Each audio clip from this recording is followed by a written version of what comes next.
Hola, ¿cómo va? Bueno, todavía no habíamos arrancado, llegaste justo. Hoy vamos a ver consumos problemáticos por un lado y trastornos alimenticios por el otro, que van de la mano, porque dentro de los consumos problemáticos están los trastornos alimenticios.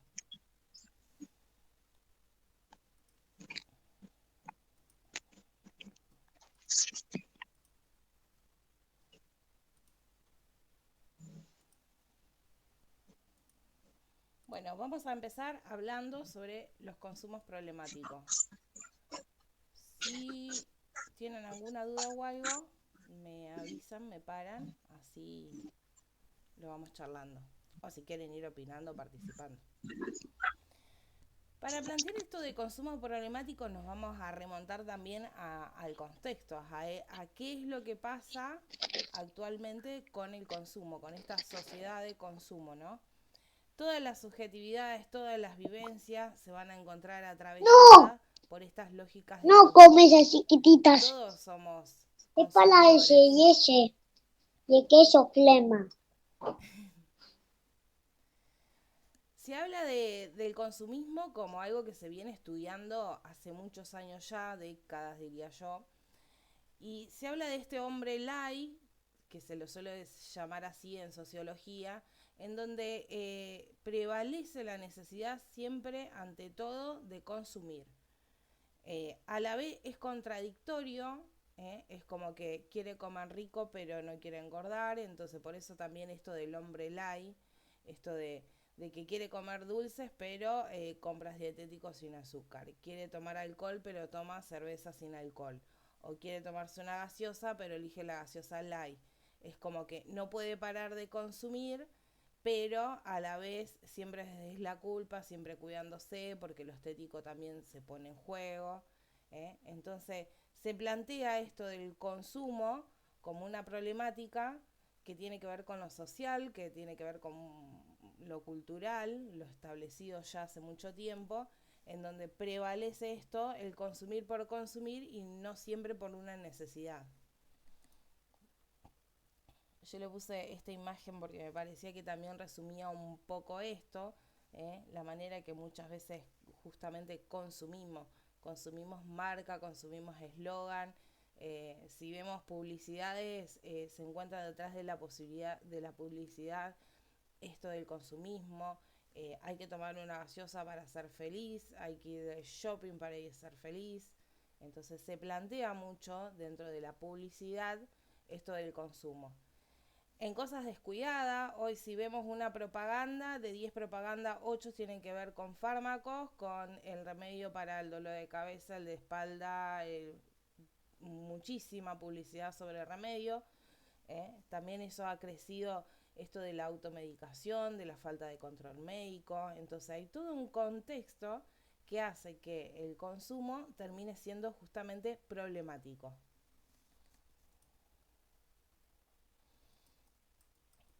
Yo agregué esta frase porque me parecía que también iba con esto. Marshall ha trabajado mucho desde la sociología para estudiar las sociedades, los contextos. Y Marshall va a decir que cuando mucha gente corre simultáneamente en la misma dirección, hay que formular dos preguntas. Detrás, ¿de qué corre y de qué huye? ¿eh? Muchas veces el consumo, cuando hablamos de consumo y sobre todo de consumo problemático, tiene que ver con esto, ¿no? Que está corriendo hacia una finalidad, pero sobre todo está huyendo de otra cosa. Muchas veces el consumo es una vía de escape como para no afrontar alguna situación por dolorosa o incómoda.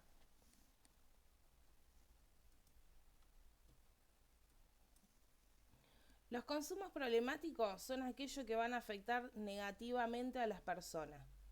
¿eh? Esto puede ser de una manera ocasional, o sea, de vez en cuando, que tengas consumos problemáticos, o de manera crónica, que quiere decir cuando ya es mucho más recurrente, y va a afectar en distintas dimensiones de la vida. Acá puede afectar desde lo psicológico, desde lo biológico si trae alguna alteración en el organismo, también desde lo social, lo laboral, lo económico. Son varios los aspectos o los sectores, los ámbitos en donde se encuentran afectados ¿eh? por este consumo problemático. Se pueden generar vínculos de este tipo problemático con unas o varias sustancias. Cuando hablamos siempre, sobre todo de consumos problemáticos o de adicciones, lo que vamos a hablar es que se genera con ese objeto un vínculo, que no es sano, obviamente, ¿no? Por eso es que termina siendo problemático. El consumo no tiene que ver solamente con las sustancias psicoactivas. Antes se lo relacionaba y habitualmente todavía se lo relaciona mucho más con el tema de las adicciones y el consumo de sustancias.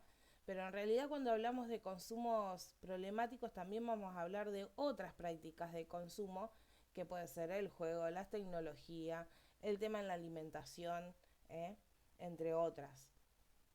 Los consumos problemáticos se tratan también como parte de las políticas públicas de salud mental.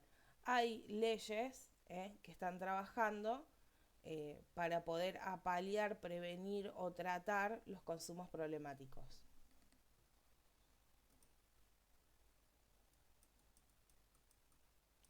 Los consumos problemáticos son un fenómeno bastante complejo. Existen diferentes formas de vincularse con las sustancias. Hablemos esto de sustancias como no solo sustancias desde las drogas, sino como, vamos a decir, objetos, porque si es alimentación no va a ser una sustancia, pero también afecta, o si es el juego, o si es adicción a la tecnología, esos también son consumos problemáticos. Y pueden provocar distintos daños en las personas, distintas consecuencias. Por eso se consideran consumos problemáticos. Cuando se consideran consumos problemáticos, cuando provocan algún daño en las personas. Va a afectar de manera negativa, en formas a veces ocasional o a veces crónica, cuando es constante, en uno o más aspectos de la vida de este sujeto.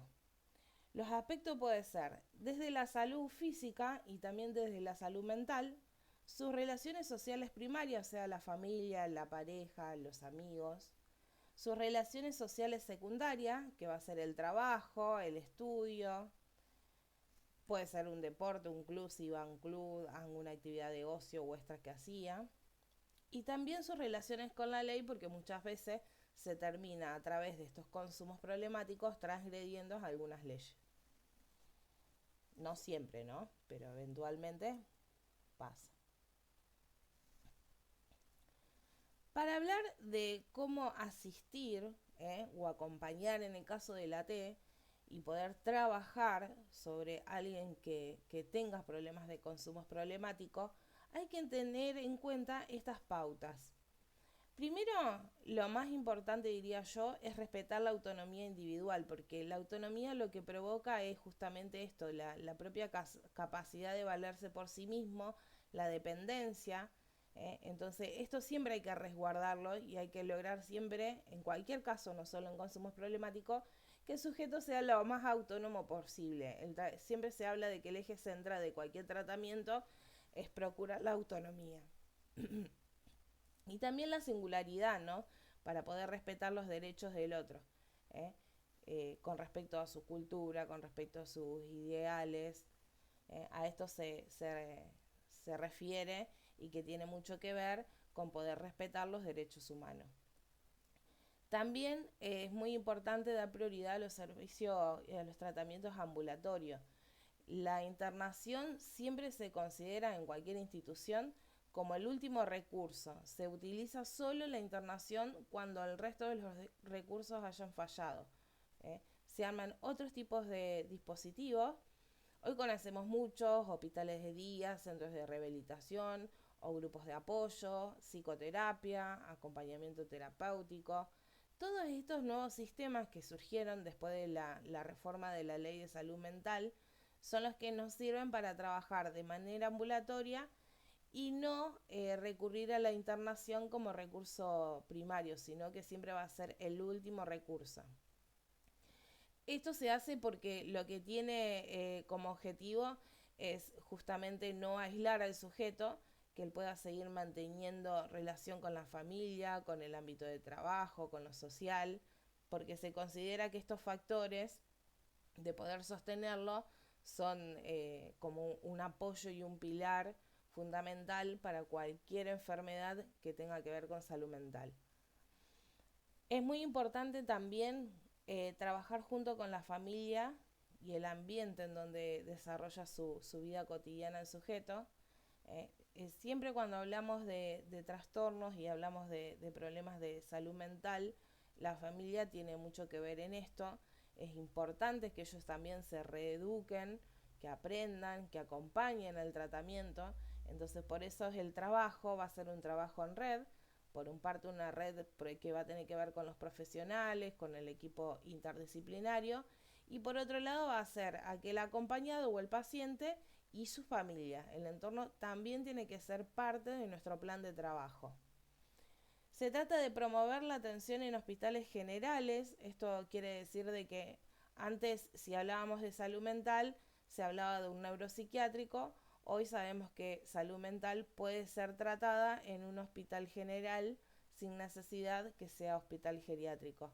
Esto lo que apunta es no estigmatizar, no excluir, apunta a la inclusión, en donde cualquier hospital hoy tiene que tener su equipo de salud mental y poder tratar estos casos dentro del mismo hospital.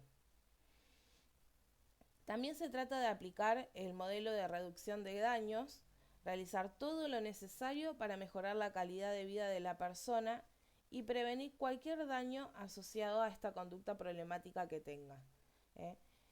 Cuando hablamos de reducción de daño, se trata de que a veces hay enfermedades como la adicción que no se curan, que son crónicas y son de por vida, pero lo que uno va a trabajar es justamente esto, reducir los daños y tratar de que mejore la calidad de la vida de la persona. O sea, hablamos no solo de este tipo de enfermedades que tengan que ver con salud mental, si hablamos de, no sé, una persona con síndrome de Down, que tampoco se va a curar nunca, son enfermedades sin cura, pero lo que se trata es cambiar hábitos de rutinas o de costumbres que puedan ayudar a reducir los daños que están hechos o a estimular nuevas capacidades para paliar esas deficiencias. Y esto lo que hace es mejorar la calidad de vida de aquel que sufre la enfermedad. También se trata de dar una mirada interdisciplinaria o transdisciplinaria e interjurisdiccional, que esto lo que busca es vincularse con otros sectores sanitarios que tengan que ver con la instancia de prevención y también la parte educativa. Eh. Esto quiere decir que también el trabajo de red va a tener que ver con los distintos sectores que van a ir tratando el tema. Vieron que ahora cuando hablamos de salud mental o hablamos de adicciones o hablamos de discapacidad, lo podemos ver esta temática, cómo se aborda desde salud en hospitales o centros de atención primaria, de la misma manera que se puede encontrar que se hacen campañas y que se habla de esto en la escuela.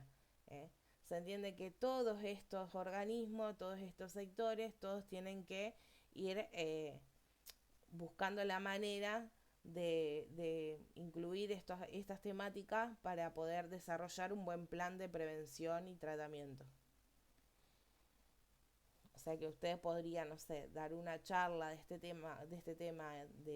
como acompañantes terapéuticos, tanto en una escuela para niños, en una escuela primaria o secundaria, o en algún centro que tenga que ver más con salud. Hay distintos factores psicosociales que van a actuar predominantes en el tema de las adicciones. Esto quiere decir de que no hay una causa que determina que una persona pueda entrar dentro del consumo problemático o dentro de adicciones, sino que son varias. Pueden tener que ver que estén asociadas con algún otro trastorno mental o con ciertos rasgos de la personalidad del sujeto. También las bajas habilidades sociales, esto que no se pueda vincular bien, conflictos interpersonales, duelos que no se han podido resolver satisfactoriamente, inestabilidad emocional, experiencias traumáticas de la infancia o en la familia, familias disfuncionales, entre otros. También hay parte genética, como otro factor de riesgo. Muchas veces esto también tiene que ver con lo hereditario. Son varias cosas las que en realidad pueden llegar a ser causantes de consumo problemático o de adicciones. El término de consumo problemático se empezó a implementar para no estigmatizar a las personas, porque antes hablábamos de adictos o drogas dependientes, por ejemplo, y luego se empezó a hablar de consumos problemáticos porque se entendía que no estigmatizaba o no excluía o no etiquetaba, porque si vos hablas de adictos o de drogas dependientes, estás hablando de alguien que no se puede curar, entonces quedaba como excluido, como que no se activaban ni socialmente ni en salud buenos dispositivos para ir tratando esto. Entonces se empezó a cambiar la temática para que entra dentro de lo que es la salud primaria, que tiene que ver con la prevención, con los primeros tratamientos, el acercamiento con estas temáticas para prevenir la enfermedad, no solo para curarla o tratarla. Hay una diferencia que plantean algunos autores con respecto a lo que es un consumo problemático y a lo que es una adicción. Y dicen que el consumo problemático es tener un consumo excesivo, una conducta compulsiva a consumir algún tipo de sustancia o, como hablábamos hoy, o mantener esa relación compulsiva con otros objetos como tecnología, alimentación, juego. Y dicen que pasa a ser una adicción cuando este consumo problemático genera dependencia, cuando ya no lo podés controlar, que es de manera constante, y en el caso de no hacer ese consumo aparecen los síndromes de abstinencia. Esto se plantea, depende del autor, pero hay autores que dicen que la diferencia entre consumo problemático y lo que es una adicción radica en esto. Es como que el factor determinante para que sea una cosa o la otra va a ser la dependencia. Así como ustedes han visto la Ley de Salud Mental, está también la Ley Nacional 26.934, que es un plan integral exclusivo para abordaje de consumos problemáticos. Tiene como objetivo esta ley prevenir los consumos problemáticos desde un abordaje intersectorial, lo que hablábamos hoy, esto de que el área de salud, el área de educación, el Estado mismo con las leyes, implemente distintos mecanismos para poder trabajar desde la prevención, no solo el tratamiento. Después el otro objetivo sí va a tener que ver con asegurar la asistencia sanitaria, que tiene que ser integral y gratuita, a los sujetos que se vean afectados dentro del consumo problemático. Acá ya va a hablar del tratamiento. Primero previene, después tiene que ver con el tratamiento y por último, el otro objetivo de esta ley tiene que ver con integrar y amparar socialmente a los sujetos que estén bajo el consumo problemático. Esto de la integración, de que no se los excluya, no se los estigmatice, de que puedan trabajar, estudiar, que estén siempre dentro del ámbito social. ¿Hasta acá alguna duda? ¿Se entiende lo que es consumo problemático? Perfecto.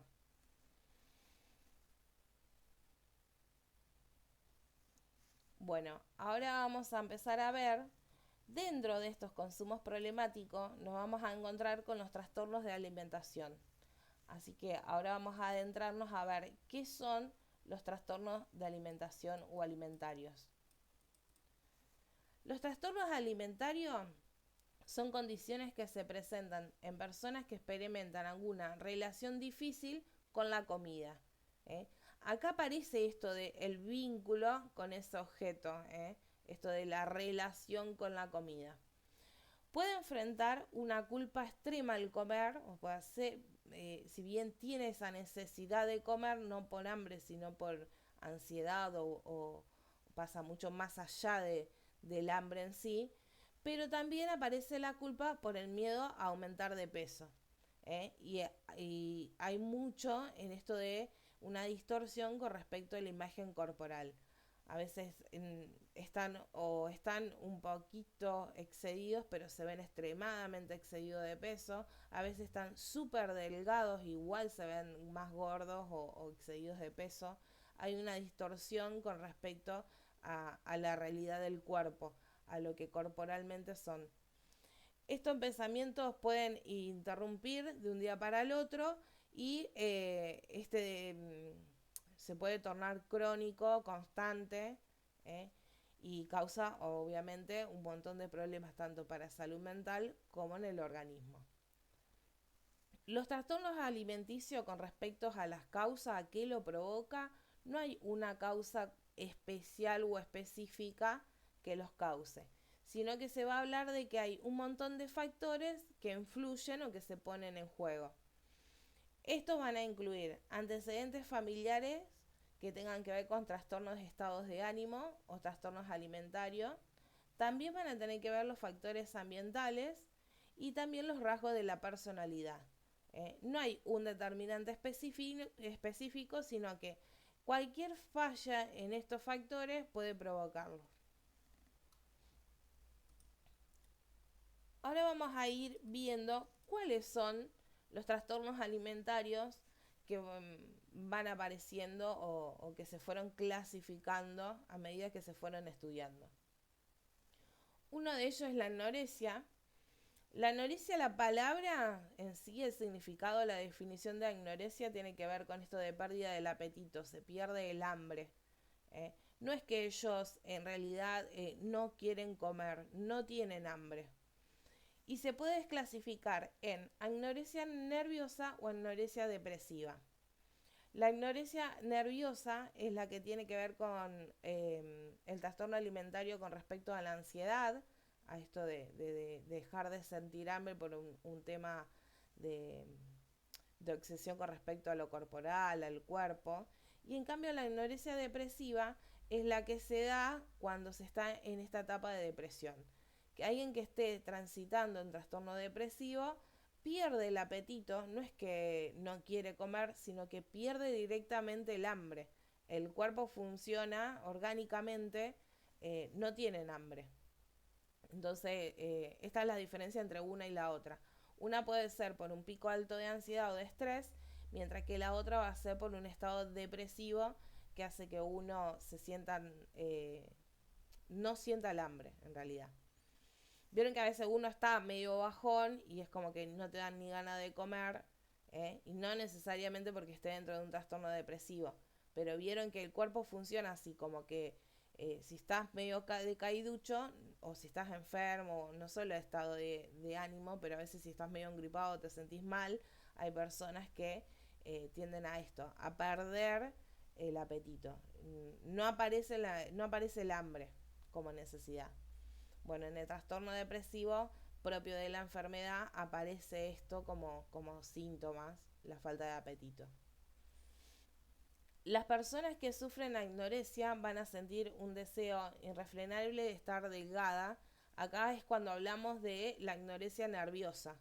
La otra ya, como aclaré, tiene que ver más con parte del síntoma de la depresión.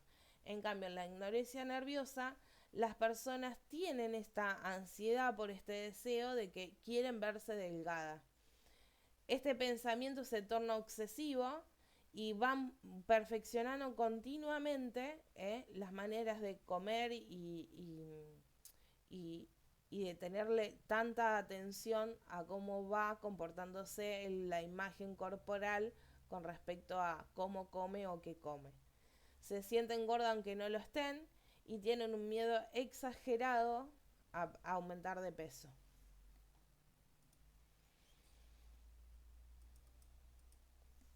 Esto va haciendo que voluntariamente vayan generando ciertos hábitos en la vida cotidiana con respecto a la comida. Por un lado hacen dietas súper estrictas en donde eliminan radicalmente cualquier tipo de alimento que sea de altas calorías y van generando una restricción progresiva a los alimentos, a casi todos los alimentos. Empiezan con algunos y terminan siendo con muchos. Empiezan también a practicar ejercicio físico de manera prolongada, con la única idea de adelgazar, de verse delgada. También suelen recurrir a los diuréticos o a los laxantes como manera de purgación para perder de peso. Se pueden provocar el vómito para evitar engordar en el caso de que coman algo. Y la pérdida de peso se produce de manera excesiva, en la anorexia, lo cual tiene serias consecuencias físicas como el retiro de la regla en las mujeres, resequedad de la piel, caída del cabello, entre otros. A medida que va avanzando cada vez más la deshidratación y la desnutrición, el deterioro puede generar un montón de problemas como cardiocirculatorio, desequilibrios hormonales, hasta el punto de llegar a provocar la muerte. Hay una película que yo recomiendo, es relativamente nueva, creo que está en Netflix para los que usan la plataforma, y se llama Hasta los huesos. Es una película de una chica que sufre de anorexia y suele mostrarse cruda la realidad por un momento, pero creo que es dentro de lo que anda dando vuelta, una muy linda peli para que se adentren también un poquito al tema. Aunque le guste la peli, hoy es un día de peli pochoclo, así que termina la clase, la buscan, se preparan un poco de unos pochoclos y... Ahora vamos a ver cómo va afectando la anorexia del cuerpo. Esto no se da de manera abrupta, sino que paulatinamente se van a ir produciendo distintos deterioros, en el cuerpo. Sí, Hasta los huesos, dijiste. hasta los huesos se llama, sí. Dale. Búsquenla, está buena. Por ahí es media bajoncita, pero está buena.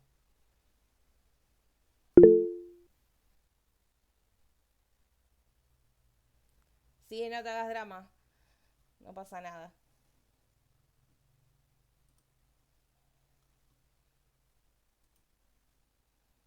Bueno, seguimos.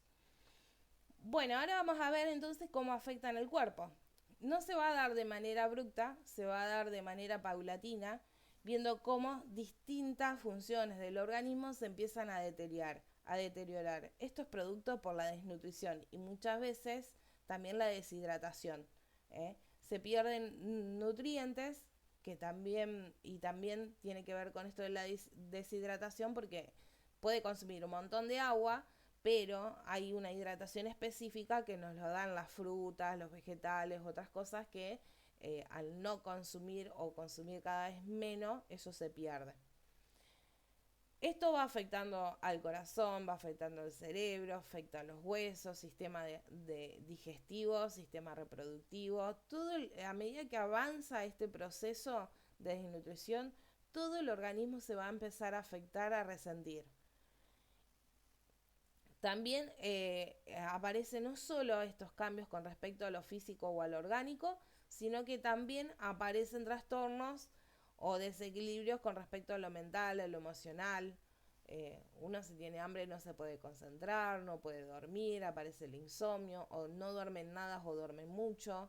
Entonces empieza todo un desequilibrio general en las tres áreas del organismo, ¿no? En lo bio, en lo psico, y también se va a ver afectado por todo esto lo social. Los cambios físicos que pueden aparecer con la anorexia son sentir frío, porque como el cuerpo pierde grasa, la función que cumple en el organismo es la de abrigo, es la que permite que nosotros regulemos la temperatura. Cuando nosotros perdemos la grasa del cuerpo, lo que nos va a pasar es eso, que vamos a sentir más frío porque el cuerpo no va a poder regular la temperatura corporal. Hay en casos que se producen mareos o desmayos, o casi desmayos, esa sensación de baja depresión, de no poder sostenerse en pie. Los huesos se tornan más notorios debido a la capa de grasas y también la masa corporal con respecto a lo músculo, a lo muscular. Se puede producir pérdida de cabello, que esto tiene que ver con un debilitamiento por la falta de vitamina D, o también puede ser provocado por el desorden hormonal que genera la desnutrición. También el cabello se puede tornar quebradizo, al igual que las uñas, exactamente por lo mismo, por la falta de vitamina D, D como la central en estos casos, ¿no? La piel se pone seca y áspera por la deshidratación y la falta de vitamina. En el caso de las mujeres, los periodos menstruales se encuentran afectados. Si la anorexia se provoca porque hay muchos casos en niños con trastornos alimentarios y sobre todo adolescentes, son como las dos etapas en crecimiento de la niñez y muy marcada estadísticamente la de los adolescentes. ¿eh? Obviamente sigue afectando después, sobre todo en la adultez media, pero es como la adolescencia es como el índice más alto o que están más predispuestos a poder sufrir estos trastornos alimentarios. En el caso de una niña que sufra anorexia, puede ser que la regla no se le presente nunca, y en el caso de que sea un adolescente, puede que la regla se le termine deteniendo. Esto va a tener que ver con la falla hormonal que va a provocar que no le venga la menstruación o se le retire o sea irregular. Provoca dolor de estómago, estreñimiento, distensión abdominal. También se va a producir un crecimiento atrofiado que puede ser permanente. Esto de atrofiado tiene que ver con alguna rigidez muscular o, no sé, al no estar bien fuertes los huesos, pueden ser que, vieron que a veces personas que tienen los dedos como más torcidos, como diferentes, eso tiene que ver con algún problema articular por falta de calcio o en los huesos. Bueno, tiene que ver eso con respecto a las articulaciones o al hueso, y también se pueden producir atrofias musculares que tiene que ver esto por la falta de musculatura, porque son tan delgadas que la masa muscular es tan chica que hace justamente que lo poco que tienen de músculo se atrofian, no puedan ser flexibles, que pierdan fuerza. Si está en etapa de crecimiento, como hablamos de los adolescentes, esto se va a ver afectado. También se puede producir la anemia, que tiene que ver con la cantidad de glóbulos rojos que tiende a descender, a que son bajos, y esto provoca debilidad, cansancios, mareo. Esto tiene que ver con los cambios físicos que produce la anorexia. Esto no lo tienen dentro del material, pero como les va a quedar en el video, después lo pueden ver. Igual yo este PowerPoint lo que voy a hacer es mandárselo, pero como si fuera un PDF, y que tengan junto con el material, tengan este también, porque acá van a tener incluido el concepto de consumos problemáticos y algunas cositas que vamos a ver de anorexia y bulimia que no estaban, como estos por ahí, cuáles son los rasgos físicos, los cambios que se producen, que en el material de ustedes no lo tiene, es más conceptual con respecto a qué es cada cosa y cómo se trata.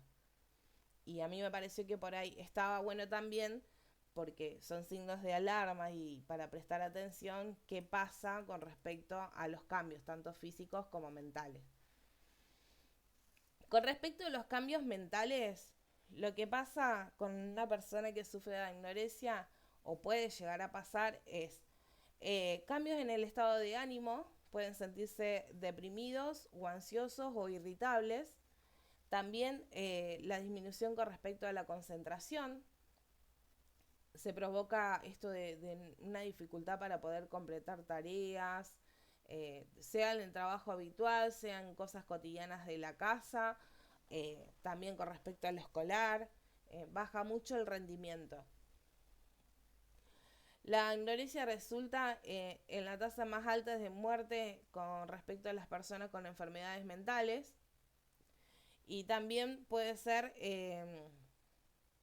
una tasa de muerte elevada con respecto al suicidio, que se termina provocando. Aparece primero el trastorno alimenticio y después hace que esto de no poder tratarlo, no poder manejarlo, pueda llegar a provocar conductas de autolesión o de suicidio. También puede ser que por la falla del organismo, por alguna desnutrición, también provoques o graves discapacidades, enfermedades, consecuencias o secuela o incluso hasta la muerte.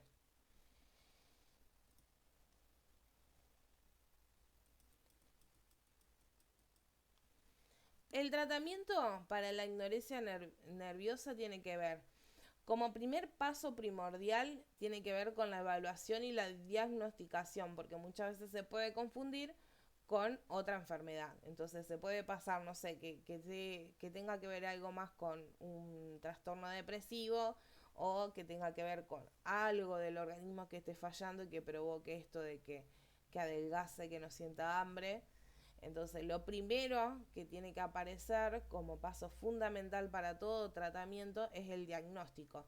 Una evaluación que permita hacer un diagnóstico claro sobre esta enfermedad o esta patología.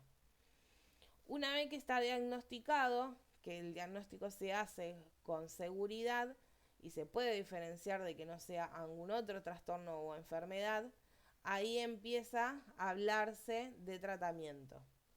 El tratamiento tiene que ver con poder recuperar la salud y poder también evitar las recaídas, que en estos casos son muy habituales. Se habla de que no hay posibilidad de que no haya recaídas. En todo lo que es consumo es problemático, siempre la recaída es parte del tratamiento también.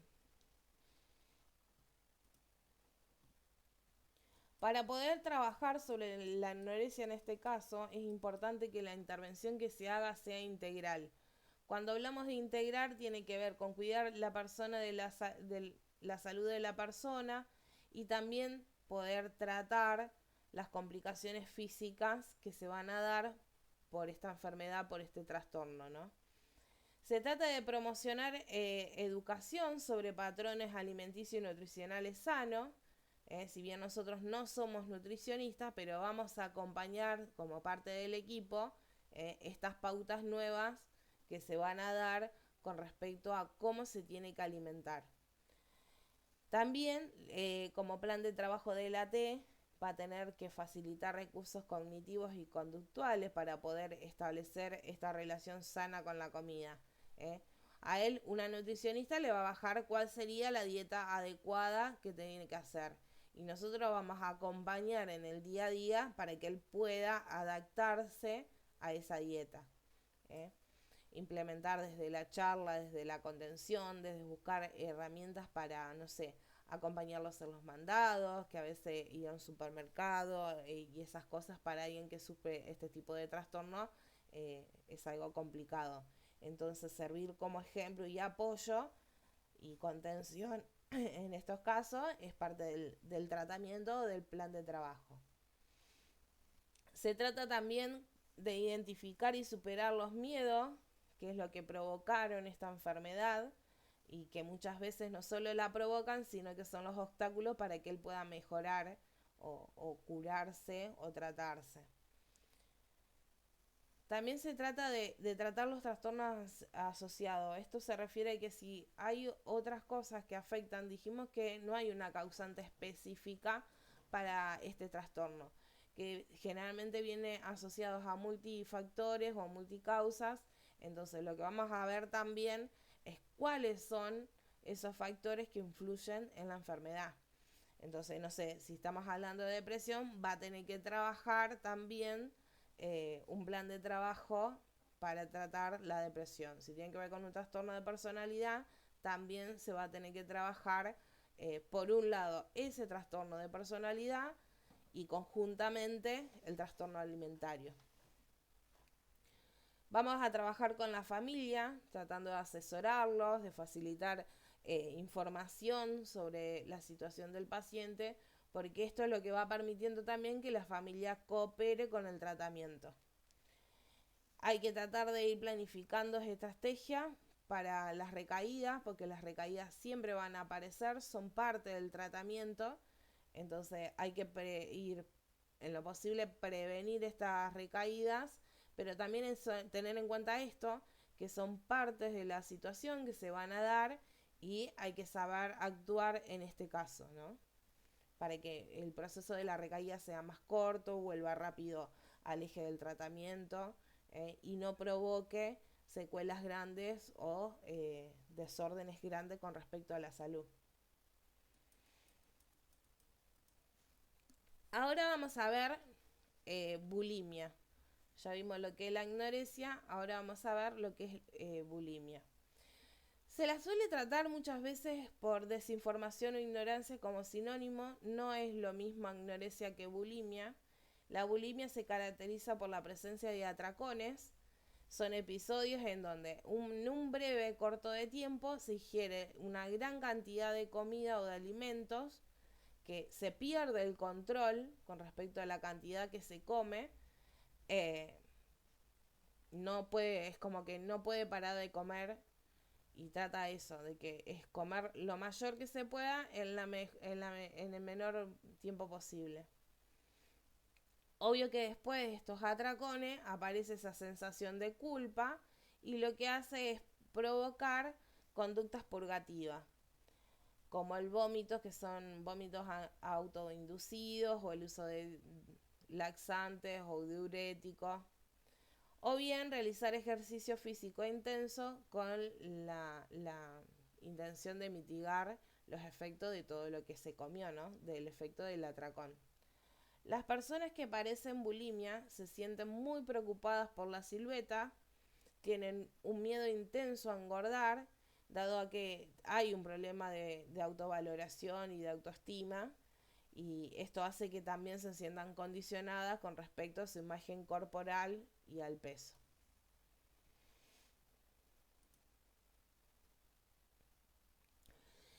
Piensen acá la diferencia principal, por si lo aclaro por las dudas, que no se vio entre anorexia y bulimia.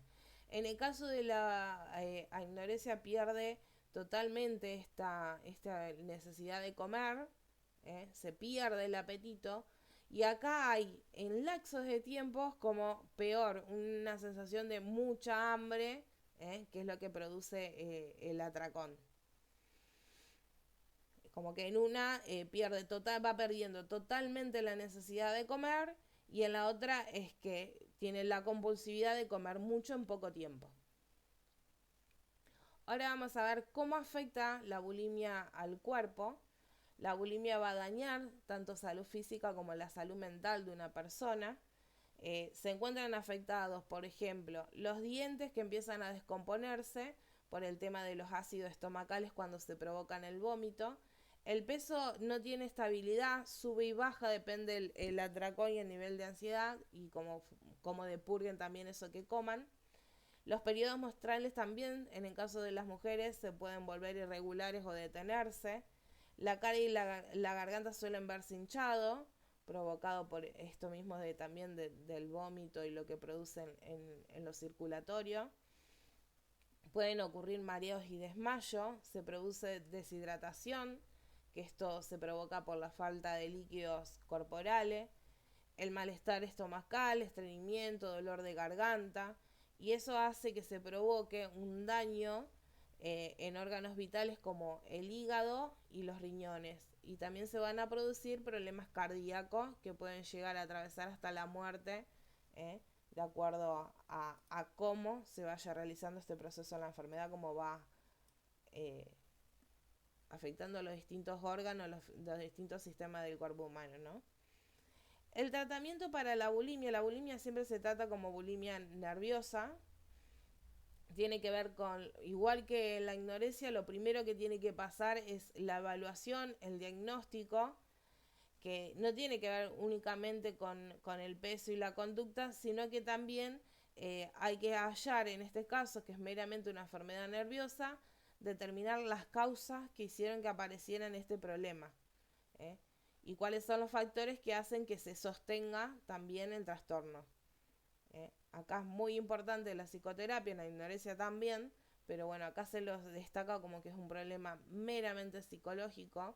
Entonces es importante detectar estas causas y tratarlas conjuntamente con lo que después los hábitos de comida, con lo que tenga que ver con lo nutricional, ¿no? La dieta y cómo esa relación con la comida debe ser. El objetivo del tratamiento es doble. por un lado es recuperar la salud de las personas y por otro lado evitar la recaída. El abordaje que se hace sobre la bulimia nerviosa también tiene que ser de manera integral y se habla de que tiene que ser integral y estructurada. Se trata de identificar los problemas que ha tenido o que puede estar teniendo la persona con bulimia y que esto es lo que lo ha llevado a tener esa relación con la comida y también en qué circunstancias son las que despiertan esta necesidad del atracón. Porque no aparecen porque sí, sino que aparecen cuando el pico de ansiedad los atraviesa y produce esta necesidad de comer y de comer de esta manera. Se trata de implementar estrategias para que el paciente pueda buscar forma de afrontar los problemas o las cosas que lo ponen ansioso o que lo frustran para facilitar otros recursos y aprender para que pueda vincularse con los problemas sin escapar y recurrir a la comida, sino que busque una relación más sana con la comida.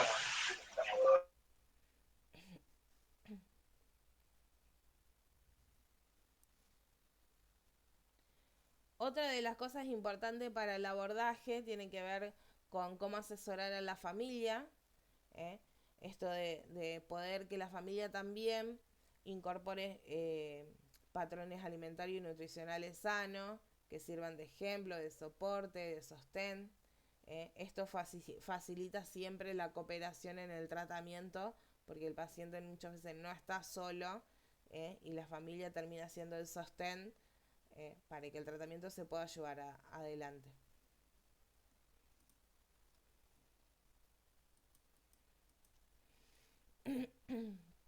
Existe el trastorno por atracón o ingesta compulsiva. Esto es diferente a la bulimia, es otro trastorno aparte. Nosotros tenemos como trastorno alimentario la anorexia, la bulimia y por otro lado va a estar el trastorno por atracón e ingesta compulsiva. Este trastorno tiene que ver con que se come compulsivamente, como pasa en la bulimia, se tiene ese atracón de ingerir una gran cantidad de alimentos, generalmente son alimentos que el sujeto considera sabroso, que tienen alto contenido calórico y lo hacen en un corto periodo de tiempo. Cuando comemos compulsivamente tenemos esa sensación de falta de control, de que no podemos parar, sobre esto de comer desesperadamente lo más rápido, la más cantidad de comida posible, pero a diferencia de la bulimia, no se lleva a cabo después ninguna conducta purgativa. O sea, no provoca el vómito, no usa ni diuréticos, ni laxantes, ni nada. Es como, está el atracón al igual que la bulimia, pero después no se provoca ni el vómito no se usa ningún método purgativo. Esa es la diferencia entre bulimia y trastornos por atracón o lo que se conoce como ingesta compulsiva. Este trastorno se suele dar en ocasiones en la noche y tiene un nombre que se llama noctifagia, que es la presencia de atracones nocturnos donde la ingesta suele reducirse a carbohidratos. Esta conducta puede obedecer a un desorden bioquímico, a veces está asociado a una de las enfermedades que provoca este tipo de atracones con respecto a comer cosas dulces y de esta manera, y sobre todo a la noche, es la diabetes, por ejemplo, que provoca cierto desorden y es como que va por lo contrario, como que el cuerpo le hace mal el azúcar, pero sin embargo, por momentos tienen la necesidad como que piden o el cuerpo comer algo dulce. Muchas veces cuando tienen este tipo que alguien tiene que evaluar o el médico tiene que evaluar algún problema de salud y él puede llegar a sospechar que es diabético, lo primero que pregunta es esto: si por las noches se levanta con la necesidad de comer algo dulce. Es como un indicador para el diagnóstico, que está asociado por el cambio hormonal y por un montón de cosas que produce la diabetes, que dentro de esas cosas produce esta necesidad de comer algo dulce y sobre todo por las noches. Por eso podría ser como un desorden bioquímico. Pero también es una forma que se encuentra representada cuando estamos transitando algún proceso de estrés, sobre todo si es prolongado o crónico. A veces el estrés provoca este nivel de ansiedad que hace que tengamos la necesidad de el trastorno del sueño por no dormir bien, despertarnos de noche y con la necesidad de comer algo.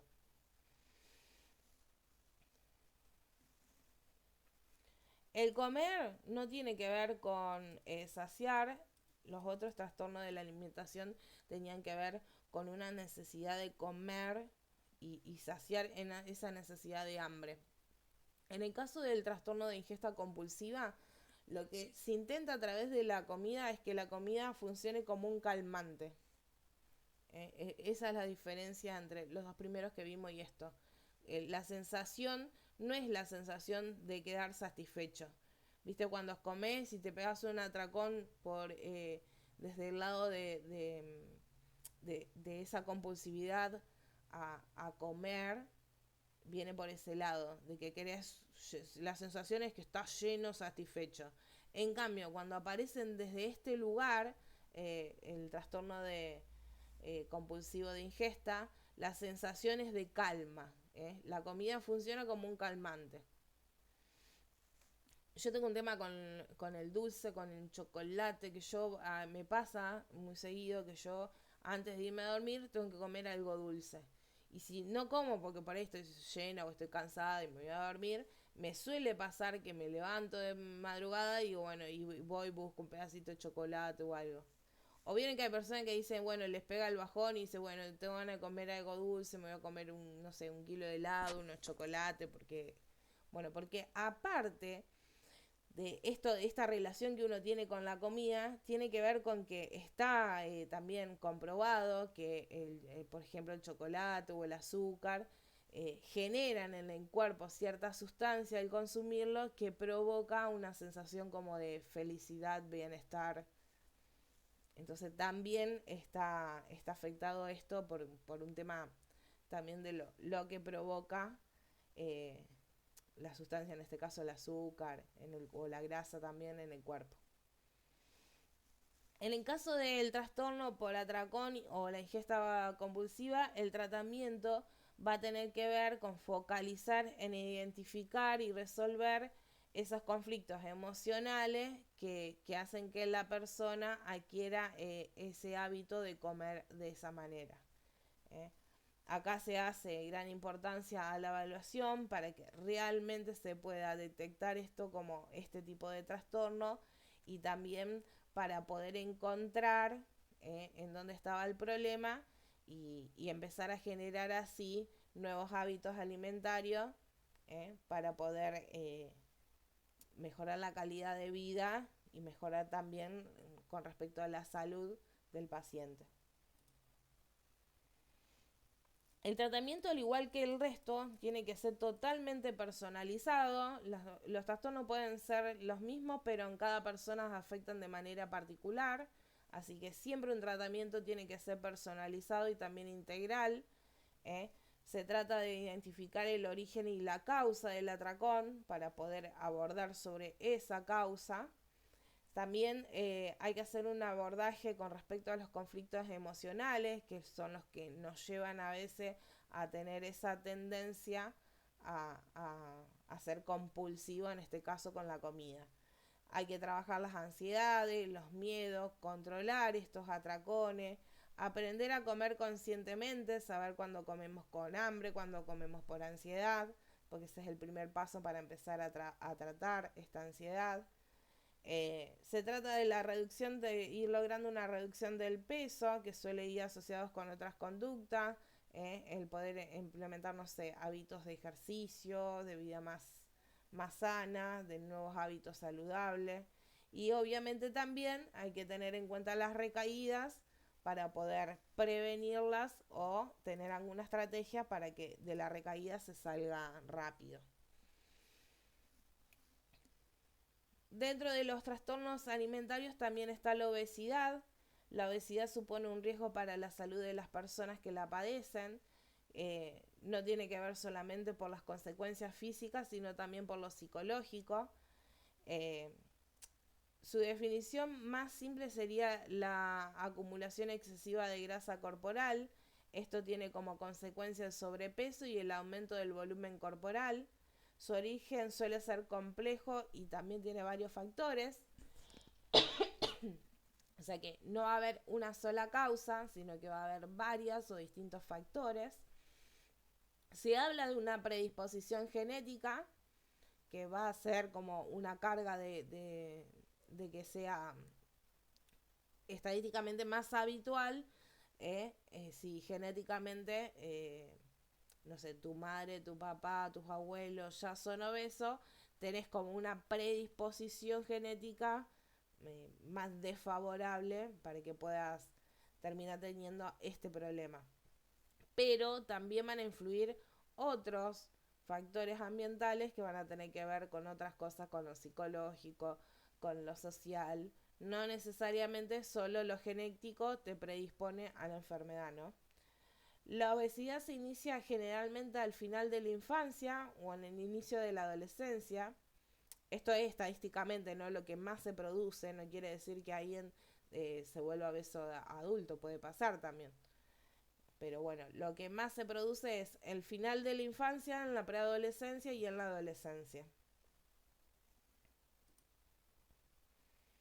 Los motivos para la obesidad suele tener que ver con el seguimiento continuado de dietas. A veces se pasa que se hacen dietas muy restrictivas, una tras la otra, y el cuerpo empieza a, a sentir esta falta de alimentación.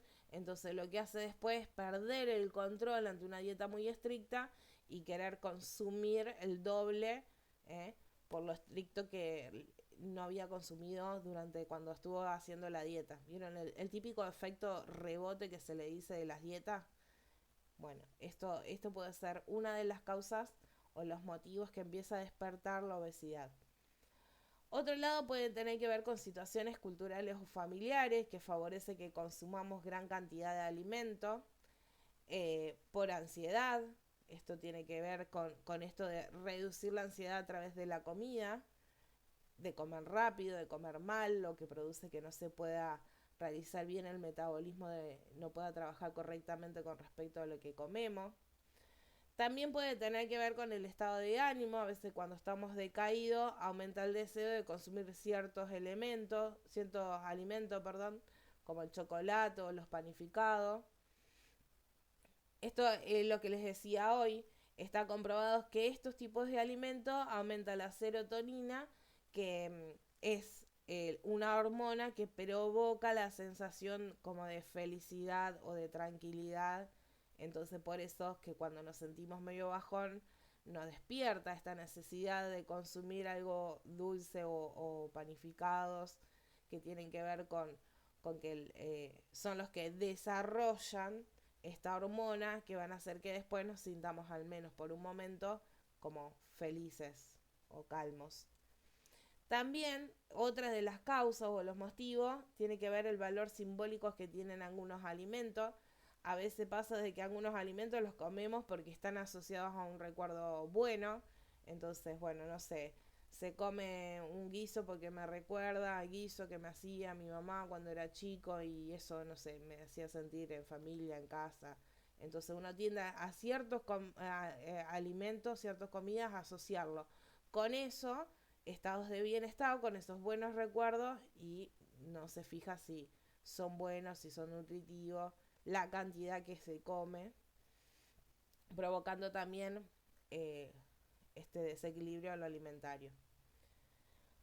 Otra situación o otro motivo que provoca la obesidad es usar la comida para evadir conflictos.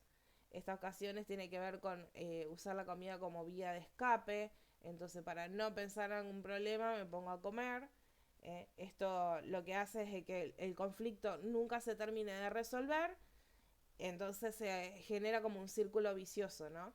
Esto de que tengo un problema, no lo resuelvo, ¿cómo? Para resolverlo, para evadirlo, y como el problema no se fue, me obliga a que después vuelva a aparecer o la necesidad de evadirlo con la comida por no poder trabajar nunca el poder enfrentarlo. Se me va a cortar la llamada ya, así que voy a armar otro enlace, así cerramos la clase con lo que queda. ¿Hasta acá se entendió? ¿Hasta acá vamos bien? Vamos bien, sí. Por suerte, todo clarito. Bueno, me alegro. Vamos por la última parte entonces.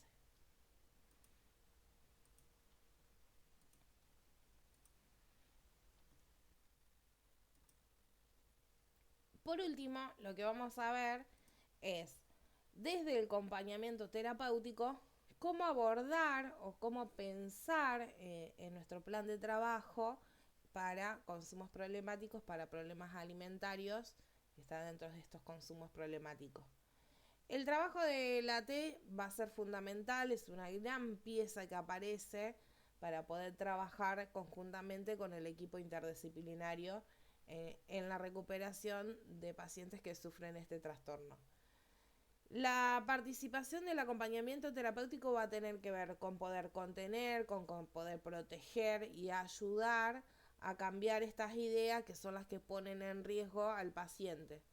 El acompañante terapéutico en este caso lo que va a jugar es un rol amigable de supervisor, o sea, va a supervisar estos hábitos en este caso, alimentarios, para que pueda incorporar hábitos más saludables y desprenderse de esos hábitos que no son saludables. Se trata de controlar al paciente, pero de una manera que el paciente no se sienta juzgado, no se sienta observado, sino que uno pueda hacerlo desde un rol un poquito más amigable, amistoso. Se trata de que ponerla en claro esto de que lo que uno busca es que no ponga en riesgo ni su salud ni su cuerpo. La T debe tratar de ganarse la confianza del paciente para que éste no lo vea como una figura de control, sino como una figura de contención, de apoyo.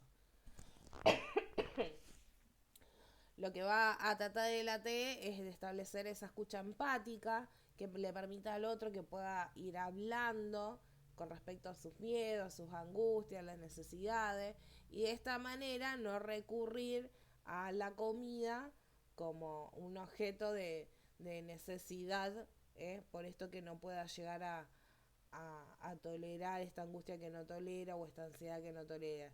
Entonces lo que se va a proponer es una vía de comunicación, de vínculo con el AT, para ir rompiendo ese vínculo que no es sano con la comida.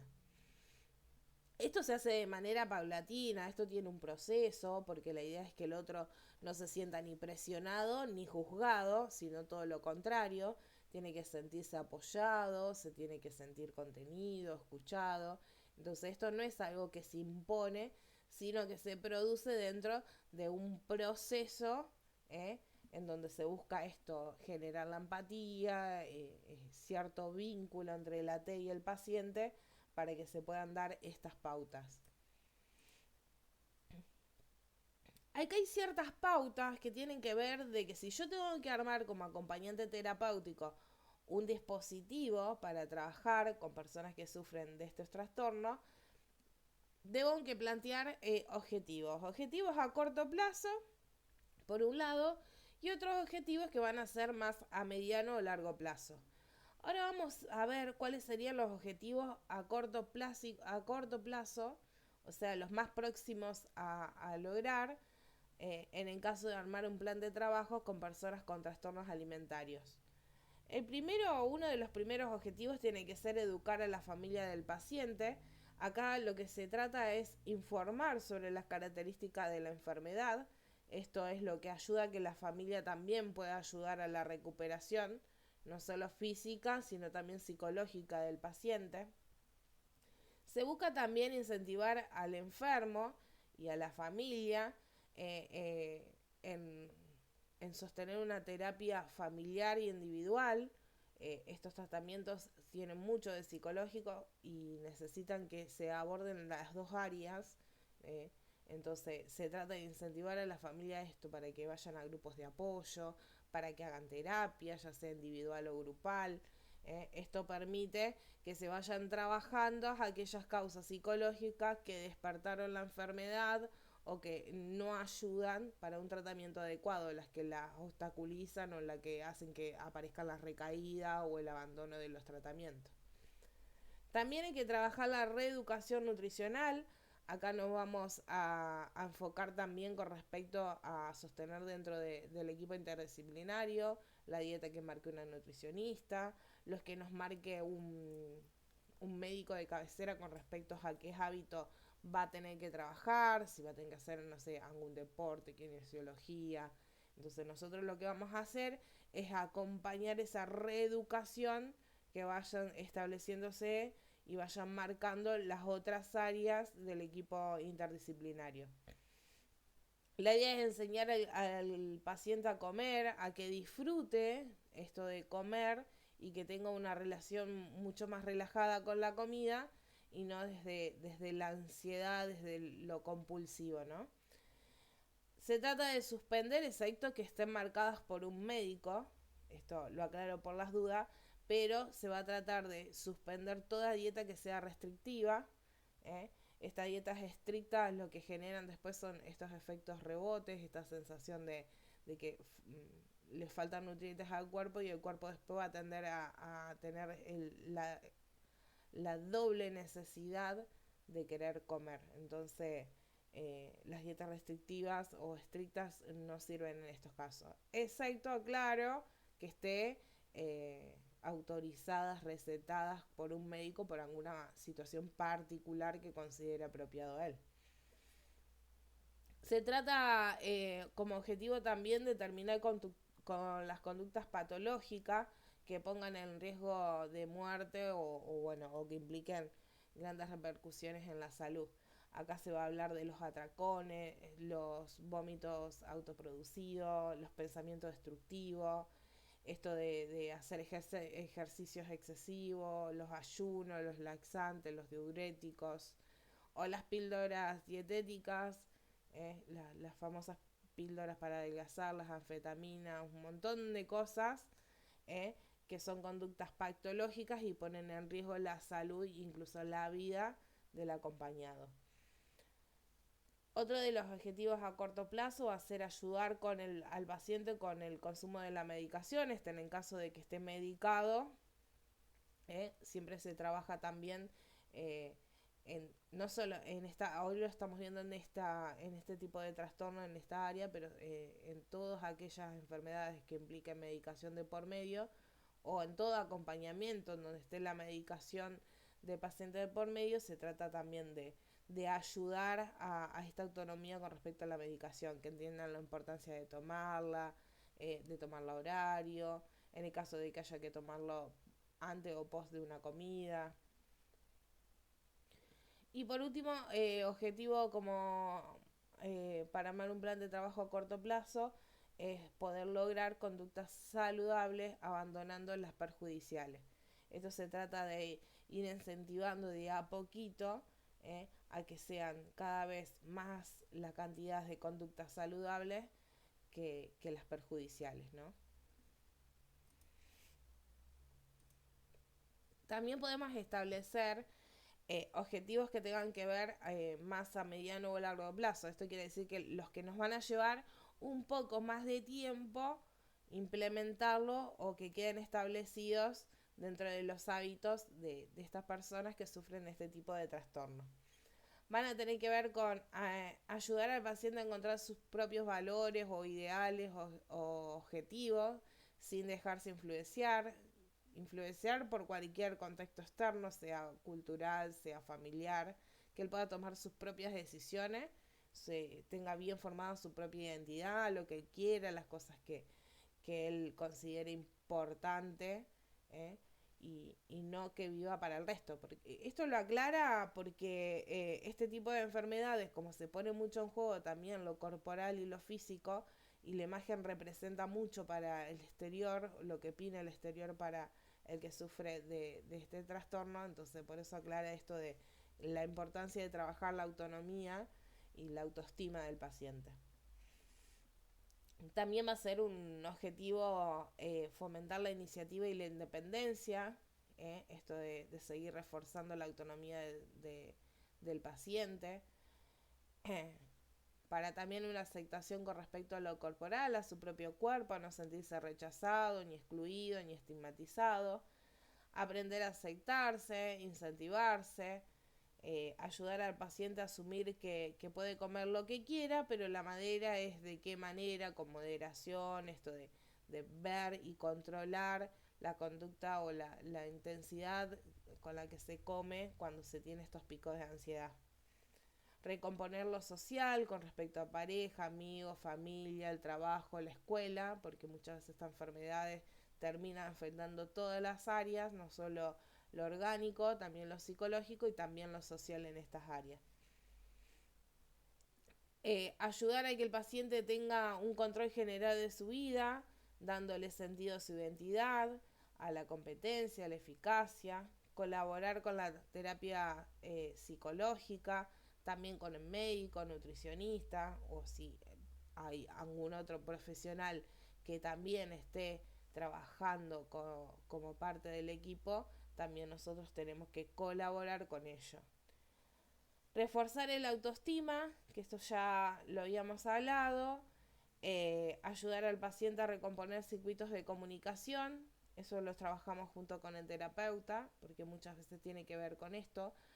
Los trastornos alimentarios tienen que ver con mucho de no poder comunicarse de manera adecuada, entonces como con el otro no me puedo comunicar bien, establezco un vínculo y me comunico a través de mi vínculo con la comida. Entonces por eso es importante, como uno de los pasos a trabajar es trabajar la comunicación. Eliminar miedos, tanto que tengan que ver con las relaciones personales, contacto corporal. Esto tiene que ver que como están tan están como con la autoestima muy baja, lo corporal, la imagen corporal hace que también les cueste relacionarse a través del contacto corporal, sea una caricia, sea un beso, un abrazo. Entonces también se trabaja la autoestima con respecto a esto, a eliminar ese miedo con respecto a las relaciones personales y a lo que implica el cuerpo en sí.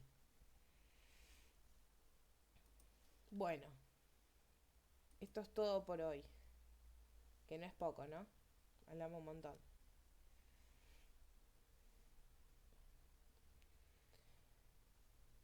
Hasta acá se entendió bien, ¿no? Sí, re bien, muy interesante el tema de hoy. Sí, es una problemática que viene larga, de larga data, y es como que a mí me pasa con este tema que cada vez que lo vuelvo a dar, lo vuelvo a ver, es como que me lo vuelvo a replantear, ¿no? Porque es como un tema que a veces estaba como dormido y nos acordamos de esto cuando lo vemos, o en la teoría o en algún caso particular. Pero creo que es un tema que merece un poquito más de atención, o que nos refresque más la memoria a veces, ¿no?